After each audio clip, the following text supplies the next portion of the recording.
Hi guys, it's Jonathan Chown here with JChownGolf at Croydon Park Golf Club in Essex, and today what we're going to talk about, three little key moves for you golfers out there. You might be senior golfers, or you might be golfers out there who lack flexibility. Maybe you work a desk job or something, you don't have the best range of motion in there, and this is three ways to get a bigger turn without working on your flexibility as well. This is something that a lot of golfers used to do back, let's say 50s, 60s, 70s, golfing wise, and even you're seeing a lot of players do it now as well. So before we get into this, it's going to be really good info for you guys. Want to get a bigger turn, hit the ball further, please make sure you like, you subscribe, and you hit that bell button to be notified every time I put up a video. I put up 3 to 4 videos each week. Nice, simple, easy to understand golf instruction at JChownGolf.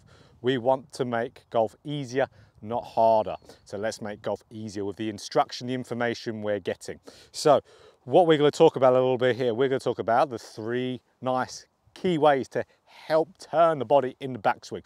Each one of these will work with everyone. So there's no one will work better than the other. They both work great. If you're very unflexible like myself, you could do all three of them. So let's get to the very first one. Now, the very first one is what I'll do with anyone who comes to me who needs a little bit more turn in the backswing, first thing. And that will be looking at your back foot. So for me, my right foot, because I'm a right-handed golfer, or if you're a left-handed golfer, your left foot. So your trail foot, furthest away from the target. We would ideally like to see this foot to gain more turn, so get bigger range of motion. We would ideally like to see this foot slightly flared. You can see there how I'm just flaring my foot out. Now, why am I doing that? I'm flaring that foot out because as soon as I do that, my hip joint opens up. So it opens up the capsule of the heel, the hip opens up nicely. So that's gonna gain me straight away more range of motion, because more I can turn my hips back, the more I'm going to just turn in general. This is a lot to do with hips, all these three things. So if I have, let's say, do what the standard is, which is having a fairly straight trail foot there, I'm going to run into a wall at how much I can turn straight away. I'm pretty much capped out there, so not much turn. For me, I'm not very flexible, so I need to do this tip. So if I get my trail foot and I just flail it a little bit, flare it out, you can see straight away how much more turn I've got. I can really turn my body a hell of a lot more there because I'm enabling my back hip to have a greater range of motion. If we can have a greater range of motion in our hips, we'll generally be able to turn a hell of a lot more. Everyone this will work with, absolutely everyone. This is a great one if you've got really inflexible hips, especially your joints. This is a way where we can just free up that range of motion by giving you more ability to have more range of motion. So it's an absolutely great one. The thing, when you're looking down, it looks weird, it feels weird, but there is no negative side effects to really any of these at all. And this one especially, it just looks different, it feels different, but it will gain you bigger turn. Easy way to get that extra turn. So that's the first. Secondly, one thing we can do now, we saw a lot of golfers do this, practically almost all of them, back in Nicklaus's era. Nicklaus is obviously included. This is all about the left foot. So for me, my lead. So this is, right, I could always have my little flare of the foot there. As I'm turning, see how I'm raising that lead heel there. Because again, this is gonna give me a bigger range of motion. If I can turn more, or if I have lift this more, I can turn an incredible amount more, which is gonna give me a bigger, fuller backswing, and I'm going to be able to generate more club head speed for it. I see a lot of guys out on tour, whenever they want to crank up a little bit of speed in their golf swing, what they will do, they will start lifting and raising that lead heel. Bryson DeChambeau, at the moment, US Open champion, he will do the exact same thing. Whenever he wants to, pretty much every drive he hits, wants to have as much speed as possible, he will raise that lead heel. See, with all the long drive guys, they're trying to increase the amount of turn they can get. If we just generally turn without trying to restrict the lower body, this generally happens anyway, because for a lot of us, we don't have the range of motion or flexibility to be able to get a good turn without lifting that lead heel. It's not a bad thing at all. It's actually helped you a tremendous amount in the downswing as well by stamping down. A move that will happen naturally, and then you'll be able to really whip through that golf ball really nicely. So it generates speed in the downswing as well. That's why this is probably the best one out of all this. They all work great, but this one has good carryover even into the downswing as well. So it's going to give you greater range of motion because you're unanchoring yourself and you're really turning in there, you're really giving yourself a greater range of motion there, and you're going to be increasing your club head speed going down as well. And that's going to be anyone, because your natural reaction will be to slam that foot down to be able to generate a little bit more speed. So that is an awesome one to go in there and have a little work on. So those two are the ones that are all about what we do with our feet and how that influences our hips. If I have my right foot a little bit kind of flared out, it's going to give my back hip a little bit more range of motion. And if I start lifting that lead heel, it's going to give my front side a little bit more range of motion to turn as well. Brilliant way to really stay on there. If we're doing that while staying nice and centered on our turn, we're not going to have any downside to doing this at all.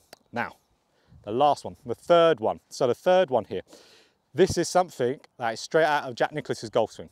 So this is something he does at the very start of this golf swing. Now this is a brilliant one for all you guys out there wanting to do this. And I do this with a lot of my senior golfers out there as well to help them get that little bit more turn as well. Not only for me, I do it with my golf swing as well, helps me get a little bit of turn. So this is, yep, okay, we can do our flare in the right foot, we can lift that heel, great, but what happens if we want to get even more turn? Even more turn. So we'll notice when we watch Jack Nicklaus back in his play, he still does it now. If we watch him, just before he takes his club back, what does he do? See how he moves that head? Just before he takes back, he starts to rotate his head and move it so it starts pointing more behind him. What that will do, that will again prime his upper body to start to turn more by just moving that head, because when the golf swing, as soon as we move that head one way, the body will want to follow. So if we start rotating that head and almost, keeping our eye on the ball obviously, almost looking away, having our facial features pointing behind the ball, it's going to again give us a greater range of motion. Worked brilliantly for Nicklaus. He was, back in his day, where he was sometimes 60 yards past his playing competitors. So this is something we still don't see too many golfers do, but it really can enable you to get a lot more turn and then in turn increase a lot of club head speed. So if you're a golfer out there who wants to be able to increase your turn, increase your club head speed, ultimately hit the driver further, because as us guys out there who are either inflexible through age or just because we're not flexible like me, we need to get as much club head speed as we can with what we've got. And really by doing that, we've got to kind of really use these parts of our body to enable us to be able to turn more, because we're not, this is not going down the gym for a couple of years and working on stuff, working on your flexibility and then get it. This can happen straight away. So you can just see by me just flaring up my foot, I'm going to lift this lead heel and I'm going to do my little Jack Nicklaus moves, taking his facial features off the ball, rotating them to the right hand side, giving me that bigger turn, and I'm going to get a lot more distance. So let's hit one. Let's do all of these. So flaring the back foot, going to lift the heel, going to do my little Jack Nicklaus head move. Let's see what happens here. Brilliant. I mean, I've got so much speed there, I almost fell over. Good. That was a great drive. So you can really see there, it's really going to help me really get that range of motion. If let's say I do exactly the opposite, I really have a very straight right foot. I don't lift my left heel. I keep my head very much, my facial features very much on there. Let's hit a ball doing that. That'll be a good one. So let's hit a ball feeling the complete opposite, and you're going to be able to see there the very big difference between one, how much my body's going to turn, and it's going to have a lot less pop into the shot. So I'm going to do right foot is straight. I'm going to keep my head and my face right where it is, and I'm not going to lift that lead heel. When it went fairly straight, but it's gone a good 30 yards shorter. Wow, that went a lot shorter. So guys, if you're out there and you're really struggling with getting that big turn, maybe you think kind of those days of getting those big backswings are behind you. They're not. You can still go and do this. Use your body to your advantage. If you've got a way that's going to help you and it's not going to have an adverse effect on your swing, go and do it. If it looks different to all the playing partners, it doesn't matter, because you're going to be hitting them way past them. They're going to be starting to copy you after they start seeing, you know, you crushing some drives a bit more often. So really get in there, practice those little things, work on it. Have a good little work. You can practice on the driver edge. You can just go to the first tee and do it straight away, and you'll hit the driver further for it. So guys, if you like that video, please press that like, subscribe, and hit that bell button again. These type of videos I want to put out on my channel every week, 3 to 4 videos. They might not be the longest videos. They can be nice, short, to the point. but they're always simple. They're always simple to understand. It's showing you what we can do with golf when we make it nice and simple. So guys, if you want to leave a comment, tell me what you think about this video. Are you going to go give it a try? Are you going to go practice on the range? Or are you just going to go out onto the first tee and do it? And if you have been doing this move, tell me how it's been going as well. So guys, really get practicing on this. I want to see you all hit the ball further. I don't want to hear the excuse of, I don't have the flexibility, because we can give ourselves more flexibility, more range of motion if we want to.